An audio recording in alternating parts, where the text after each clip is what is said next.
다들 삼화 보셨나요? 정말 틈을 주지 않는 전개였는데요. 소지섭 배우의 액션 연기 진짜 오랜만이지 않나요? 극장도 아니고 브라운관에서 이 정도 숨막히는 액션이라니 정말 반갑더라고요. 근데 3화 엔딩 다들 보고 놀라지 않으셨어요? 북한 공작원의 총구가 겨눠진 김 부장의 머리, 그리고 부상당한 모습까지 비춰지며 끝났는데요. 게다가 4화 예고편을 보면 민지를 찾아간 곳은 하얗게 입김이 뿜어져 나오는 냉동창고, 그 안에 쓰러져 있는 민지까지 비춰졌습니다. 과연 김 부장은 민지를 찾을 수 있을까요? 이 숨막히는 긴박함 지금부터 함께 하시죠. 영화와 드라마를 잇는 무비 있다입니다. 근데 정작 3화는 전혀 다른 곳에서 시작합니다. 시간을 5개월 전으로 되돌려 볼까요? 화면은 5개월 전, 그러니까 아직 평범한 일상이었던 그때로 돌아갑니다. 웬일로 민지가 저녁상을 차렸어요. 그리고 민지가 말하는데요. 아빠, 밥 먹어. 내가 공부보다 제육볶음을 더 잘하잖아. 아빠, 오늘 힘들었지. 내가 안마해줄까? 설거지까지 하겠다고 하는 딸. 눈치 백단인 김 부장. 이럴 땐 답이 하나죠. 얼마 필요해? 그런데 민지의 대답이 의외입니다. 용돈 필요한 거 아니고 폰 바꿔줘. 왜? 고장 났어? 라고 묻는 아빠에게 민지는 3년 썼으니까 곧 고장 날 것 같아서라며 미리 방어까지 치는데요.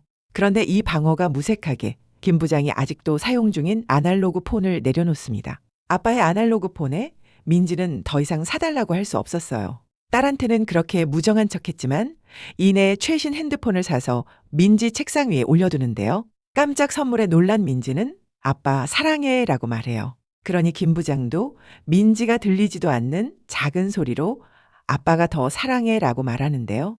소소한 것 같고 아무것도 아닌 것 같은 이런 일상들이 지나고 보면 더없이 소중하고 행복하게 느껴지잖아요. 지금 민지의 행방과 어떻게 될지 예측할 수 없는 상황이라서 그런지 더 애틋하게 느껴집니다. 지금 그 핸드폰을 찾고 있어요. 그런데 지금 김 부장뿐만 아니라 주변 사람들까지 하나둘 정체를 드러내기 시작합니다. 먼저 1층 세탁소 아저씨, 매일 아침 다림질만 하던 그 아저씨. 사실은 특임국 요원이었습니다. 다리미 판 뚜껑을 열면 그 안에 각종 장비와 무장 총기가 들어있는 007 보물함이었던 거죠. 민지 학교 갈 때 괜히 말 걸고 김 부장 출근할 때도 괜히 인사하던 그 모습 다 이유가 있었던 겁니다.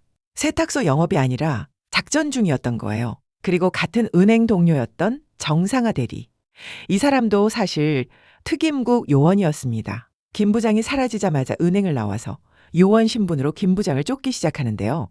은행 다닐 때는 트렌드세터였던 세련된 복장. 알고 보니 그 자체가 위장술이었던 거죠. 요원일 때의 복장은 완전히 딴 사람 같더라고요. 이렇게 김 부장을 쫓는 사람도 민지를 찾는 사람도 점점 늘어나고 있습니다. 다행인 건 민지를 찾는데 성한수와 박진철도 함께 한다는 거예요. 성한수 역시 태권도 선수 은퇴 후 국가에 스카웃돼서 북파 공작원으로 활동했던 이력이 있는데요. 그때 김 부장을 알게 된 것 같습니다. 김 부장 휴대폰으로 걸려온 민지의 전화. 그 위치를 추적하기 위해 김 부장은 성한수를 태권도 도장으로 찾아갑니다. 민지가 납치된 것 같다. 벙커가 필요하다고 말하는데요. 그 벙커라는 게 국가정보원 수준의 각종 장비로 채워진 성한수의 비밀 차량이었습니다. 다행히 민지 휴대폰의 마지막 위치를 추적해 도착한 곳, 방치된 건물처럼 보이지만 그 안엔 보이스피싱 같은 범죄 조직이 있었습니다. 무법중년 아저씨 2명이 상대하기엔 너무 많은 인원. 근데 이 안경 쓴 아저씨들이 그냥 평범한 아저씨들이 아니잖아요. 무법중년 성한수가 1층을 혼자 클리어해버리고 2층으로 올라간 김 부장도 누구든 뭐든 깔끔하게 정리해버립니다. 그리고 그곳에서 민지의 휴대폰을 갖고 있던 사람을 발견합니다. 예고편에서 우리가 봤던 바로 그 사람이요. 김 부장을 몰라보고 허세 부리던 그 사람. 진짜 큰일이 나는데요. 그 휴대폰 어디서 났어? 라고 묻는 김 부장에게 돌아온 대답. 어젯밤에 예뻐해준 개구나. 그 말을 듣는 순간 김 부장의 표정 다들 보셨나요? 놀람과 분노가 동시에 폭발하기 직전인 그 표정 정말 무섭더라고요. 바로 주먹이 날아갈 줄 알았는데 분노에 찬 김 부장이 고개를 숙이더니 화면이 멈추고 다음 장면은 이미 초토화된 모습으로 넘어가더라고요. 근데 더 당황스러운 사실. 그곳엔 민지를 아는 사람이 아무도 없었습니다. 휴대폰은 조직원이 노숙자한테서 우연히 주워온 것뿐 보이스피싱용으로 쓰려던 거였어요. 민지를 아는 사람은 없었지만 대신 놀라운 사실을 알게 됩니다. 민지 휴대폰엔 아빠 말고는 연락한 사람이 아무도 없었다는 것. 친구라고 믿었던 혜령이는 사실 친구가 아니라 민지를 이용하고 있었다는 것. 그동안 민지는 이 모든 걸 아빠한테 한마디도 하지 않고 혼자 견디고 있었던 거예요. 뒤늦게 이 사실을 알게 된 김 부장, 미안함에 가슴이 미어지는데요. 그렇게 민지는 혼자서 그 외로움을 감당하고 있었습니다. 한편 북한에서 김 부장을 죽이려 내려왔다는 사실을 알게 된 박진철. 유치장에서 나오자마자 곧장 김 부장 집으로 향하는데요. 그곳엔 이미 먼저 도착한 북한 공작원이 있었습니다. 같은 대결이라도 김 부장이 하면 액션인데 박진철이 하면 왠지 코믹 액션 같은 느낌이랄까요? 특유의 록사인을 날리며 락앤롤을 외치는 박진철. 후라이팬으로 총알을 막더니 급기야 후라이팬을 들고 응원까지 합니다. 냉장고 문짝이 총알 방패가 되는 난장판 전투가 펼쳐지는데요. 과거 특수부대 출신답게 이 무법중년의 화력은 그냥 나온 게 아니었는데요. 결국 북한 공작원도 도망치고 말아요.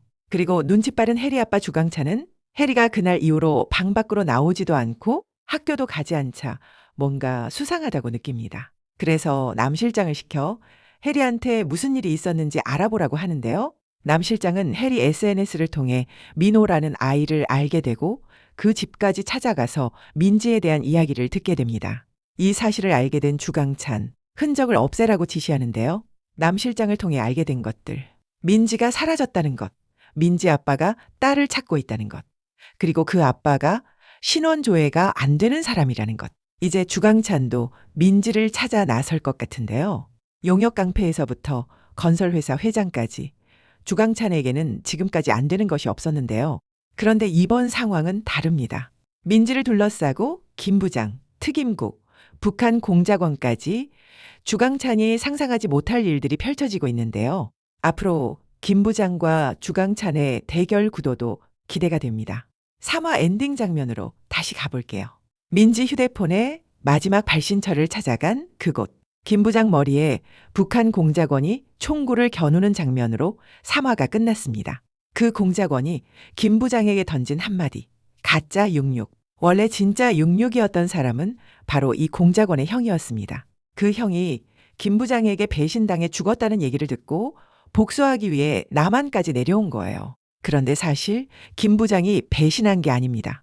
이 부분도 앞으로 밝혀질 것 같은데요. 결국 북한 공작원과의 격투 끝에 김 부장이 부상을 당하는 장면까지 비춰집니다. 그리고 드디어 기회만 노리던 금이빨이 주강찬을 협박하기 시작하는데요. 하지만 그냥 당하고 있을 주강찬이 아니죠. 이번에도 주강찬한테 당할 것 같은 분위기입니다. 겁에 질려 있는 딸 해리에게 주강찬이 묻습니다. 민지 죽은 거 확인했냐고요. 그리고 예고편 마지막 김 부장이 찾아간 곳은 냉동 창고. 입김이 하얗게 뿜어져 나올 정도로 차가운 곳 어딘가에 쓰러져 있는 민지의 장면이 나옵니다. 예고편만 봐서는 김 부장이 민지를 발견했는지까지는 알 수 없지만 사화에서 곧바로 제외하지는 못할 것 같습니다. 냉동 창고까지 찾아갔지만 누군가가 이미 민지를 먼저 빼돌린 게 아닐까 예상됩니다. 민지를 빼돌린 사람은 주강찬에게 협박한 금이빨일 수도 있고 특임국 요원들일 수도 있을 것 같은데요. 몰입감 있는 액션과 전개로 시간 가는 줄 몰랐던 3화였습니다. 다음 4화도 정말 기대되는데요. 본방으로 함께해요. 여러분은 4화에서 김 부장이 민지를 찾을 수 있을까요? 댓글로 의견 나눠봐요. 구독과 좋아요는 영상을 만드는데 큰 힘이 됩니다.